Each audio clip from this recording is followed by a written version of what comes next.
Dios Todopoderoso te abra las puertas de los cielos. Derrame sobre ti bendición hasta que sobre y abunde. Que ponga en ti el querer como el hacer y que obres conforme a su llamado, conforme a su palabra. Estamos en la primera carta a los Corintios, en el capítulo 14. Vamos a leer a partir del versículo 30. La palabra de Dios dice así: y si alguno le fuere revelado, y si algo, perdón, le fuere revelado a otro que estuviere sentado, calle el primero. Porque podéis profetizar todos, uno por uno, para que todos aprendan y todos sean exhortados. Y los espíritus de los profetas están sujetos a los profetas. Pues Dios no es Dios de confusión, sino de paz. Como en todas las iglesias de los santos, vuestras mujeres callen en las congregaciones, porque no les es permitido hablar, sino que estén sujetas, como también la ley lo dice.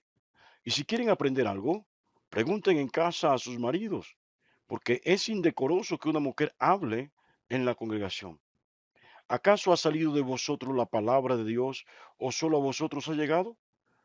Si alguno se cree profeta o espiritual, reconozca que lo que os escribo son mandamientos del Señor.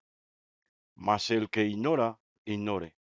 Así que, hermanos, procurad profetizar y no impidáis el hablar en lenguas, pero hágase todo decentemente y en orden. Que Dios bendiga su santa y preciosa palabra. Qué palabra tan tremenda de todo este capítulo 14, donde Pablo le da madera a la iglesia de Corinto y por ahí derecho a la iglesia evangélica de nuestros días. El mal uso de las lenguas, el inapropiado e inconveniente uso de la profecía, de los espíritus de profecía, donde no solamente invita a tener discernimiento, sino que eh, hacer las cosas con decoro. Sí, hoy la iglesia que más bulla hace o el predicador que más escándalo hace o más show hace, ese es el bueno. Esa es la iglesia que vale. No, no.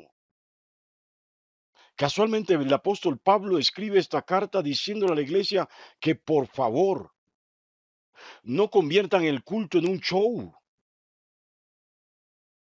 No hagan del culto a Dios un espacio para la egolatría, para expresiones de egos, para manifestaciones de poder egolátrico.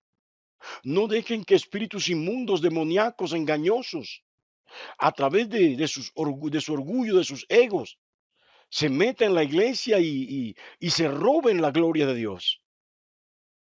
Pablo está en contra de todo el despelote, el show, el desorden que se hacía en la iglesia de Corinto y que se hace hoy en las iglesias evangélicas que no han podido entender ni discernir esto. En las iglesias evangélicas donde creen que toda manifestación de alboroto es del Espíritu Santo. No, no toda manifestación en la iglesia es del Espíritu Santo. Óigalo bien.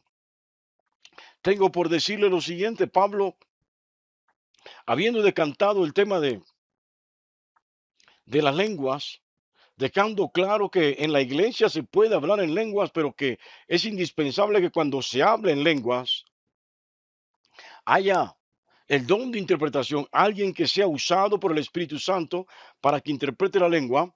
Pablo avanza hacia la importancia, la necesidad eh, y, y el vigor, la fuerza que debe tener en la iglesia la profecía y los profetas.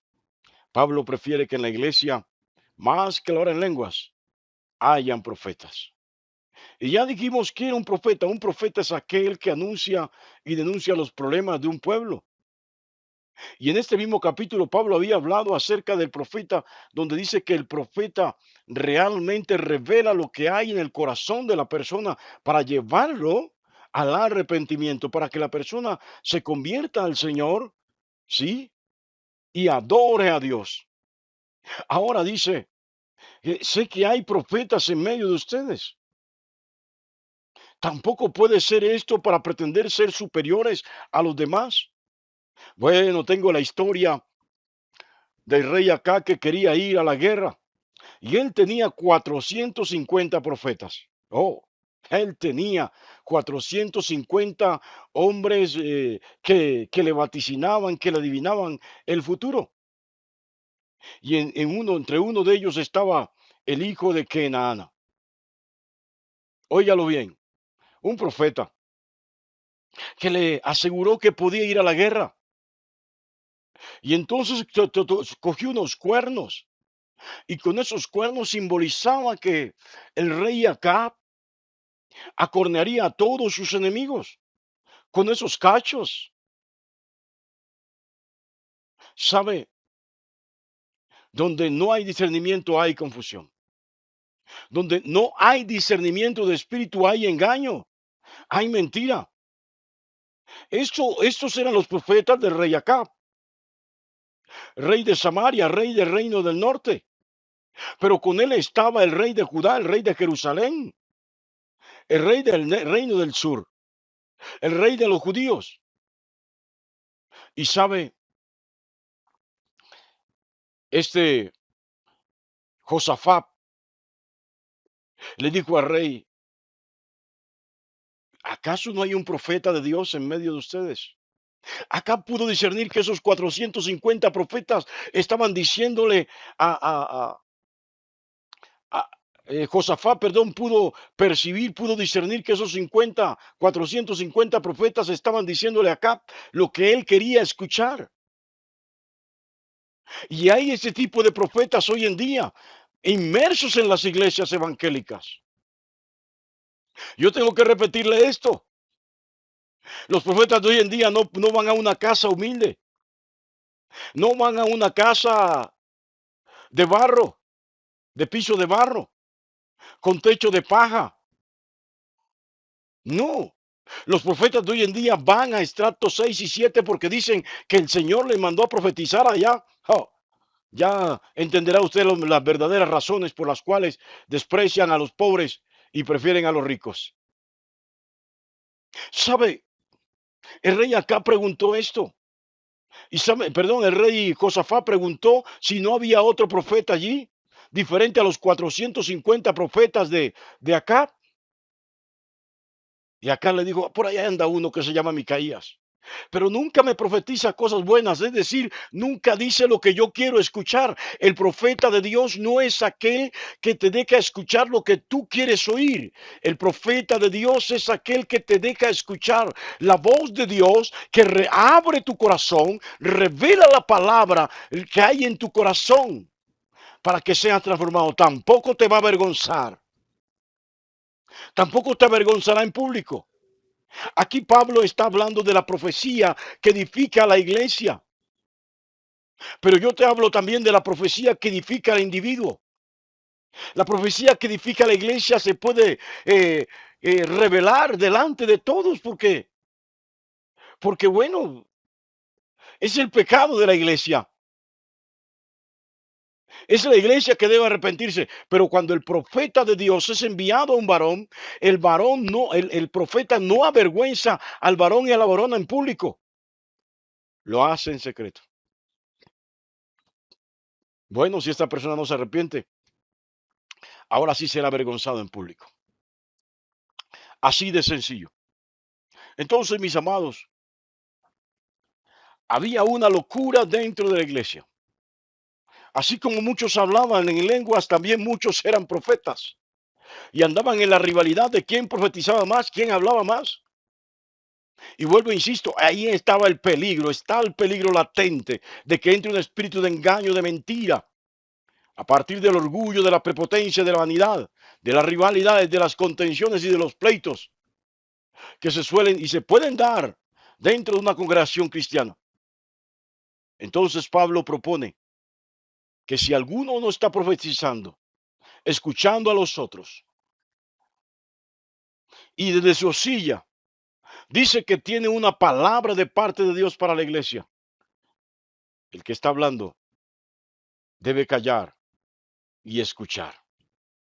No porque su profecía sea mala, no porque su profecía sea errada, no porque tenga un espíritu de engaño, sino porque es el espíritu de la profecía que está tomando a otro. El mismo espíritu de la profecía que está usando al otro puede tomar a aquel que está sentado para edificar a la iglesia. Por eso lo dice, y si algo le fuera revelado a otro que estuviera sentado, calla el primero. Porque podéis profetizar uno por uno, perdón, para que todos aprendan y todos sean exhortados. Qué maravilloso esto. Tiene que haber un orden en la liturgia. ¿Sabe? Satanás a cada rato intenta tomarse el orden del culto. A cada rato quiere hacer shows. A cada rato saca un hermano, una hermana que brinca y salta para robarse la atención y le empieza la tembladera y empieza a gritar y a vociferar. Eso no es del Espíritu Santo. No es que el Espíritu Santo la haya tomado. El Espíritu Santo es un Dios, es un espíritu de orden. Y se lo voy a decir así. Él suele romper con todos los protocolos, pero él tiene su propio protocolo y se lo da a la iglesia. No para shows, no para desórdenes.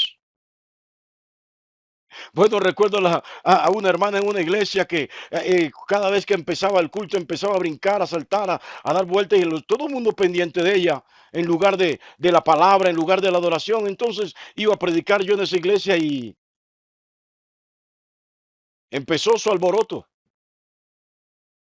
Y le dije, te sientas y te callas en el nombre de Jesús. Y esta persona se sentó y se cayó. No quiero hablar de mi unción, de mi poder. No, no, no, no, no, no. Lo que quiero demostrarle es que no es un espíritu sano. No es un espíritu, no viene del Espíritu de Dios. Dios es un Dios de orden. Y eso es lo que se ha metido en las iglesias hoy. ¿Ah? Que les coge una tembladera y una cosa y una saltadera, una gritería, llamando la atención. Eso es un espíritu demoníaco que quiere robarse la gloria de Dios y que quiere distraer a los hermanos, a las hermanas, para que se aparten de la verdadera adoración y también de la sana doctrina. Entonces, Pablo deja claro que Dios no es un Dios de confusión. Él no confunde. Cuando vas a la presencia de Dios, cuando te dispones a recibir el mensaje de Dios, sea el mensaje de la palabra o sea un mensaje profético que es coherente con la palabra, Él no te confunde, viene para aclararte, para hacerte discernir, entender y para traer paz a tu vida, a tu corazón y a la iglesia. Y esa paz, ese shalom, redunda en gozo y alegría. Bueno, en la iglesia de Corinto había un problema. Recuerde que la mayoría de las mujeres de Corinto eran profetisas, sacerdotisas de, de Artemisa, de Artemis. Y muchas de estas mujeres que hoy estaban en la iglesia de Corinto habían sido parte de ese templo, habían sido parte de esa adoración. Algunas habían sido prostitutas realmente en derredor del templo y usaban de espíritu de profecía, espíritu de engaño. Y ahora están en la iglesia queriendo tomar el control de la iglesia. No es que las mujeres no puedan hablar en la iglesia, no es que no puedan adorar, no es que no puedan trazar la palabra. Recuerde que las primeras mujeres, las primeras personas que anunciaron a Jesús resucitado fue María Magdalena y las Marías que estaban con ella. Fueron a testificar que Jesús había resucitado. Esto es una palabra poderosa, al punto de que Pablo, Pedro y Juan no le creían. En una cultura donde el machismo imperaba, en una cultura donde la mujer no tenía valía, donde la palabra de la mujer no tenía ningún valor, Ellos cuestionan a esta mujer, pero Dios, Jesús, les da también testimonio a ellos de que lo que las mujeres están diciendo es real, su palabra tiene valor. Pablo no está en contra de que la mujer instruya y capacite. Pablo lo que está en contra a través de esta carta es que las mujeres se sujeten a sus maridos y no pretendan estar por encima de ellos. He visto iglesias donde, así como he escuchado, el pastor es él, no yo, dice la señora del pastor. He visto iglesias donde la mujer quiere tomarse el control del ministerio pastoral y no quiere sujetarse, no quiere obedecer. Pablo está en contra de esto. No quiere que estas mujeres lleguen con sus falsas profecías a la iglesia y con sus enseñanzas paganas, idolátricas. No quiere que la iglesia termine en un sincretismo religioso, mezclando el cristianismo puro y santo, predicado por él, por Apolos y por Pedro en Corinto, con las doctrinas de Artemis. Así que Pablo le pone orden también a esto y le pide a las mujeres que sean prudentes y que vayan a la iglesia a recibir enseñanza. Y si no entienden algo, le pregunten al esposo. Bueno, dijo un autor, las mujeres en este tiempo no tenían derecho a formación. Eran ciudadanos de tercera clase, realmente. Entonces, eran los hombres los que se formaban teológicamente, por así decirlo, en doctrina, y ellos impartían la doctrina en sus hogares. Sí, entonces Pablo dice, si alguno se cree profeta o espiritual, bueno, entonces reconozca que lo que yo estoy escribiendo no es mandato mío, es un mandato del Señor. Así que, hermanos, procurad profetizar y no impidáis el hablar en lenguas, pero hágase todo decentemente y en orden. Yo no sé si usted entendió esto, porque alguien dijo, yo quiero ver manifestaciones espirituales en la iglesia. No, no, no, no, no, no, no, no, no. En la iglesia nuestra tenemos un culto de orden, un culto conforme a la palabra, un culto decente, un culto que no es de shows ni da lugar a espíritus inmundos. De hecho, yo quiero que usted note que en la palabra que predico y cuando ministro, no me ocupo yo de Satanás, dejo que Dios se ocupe de Satanás.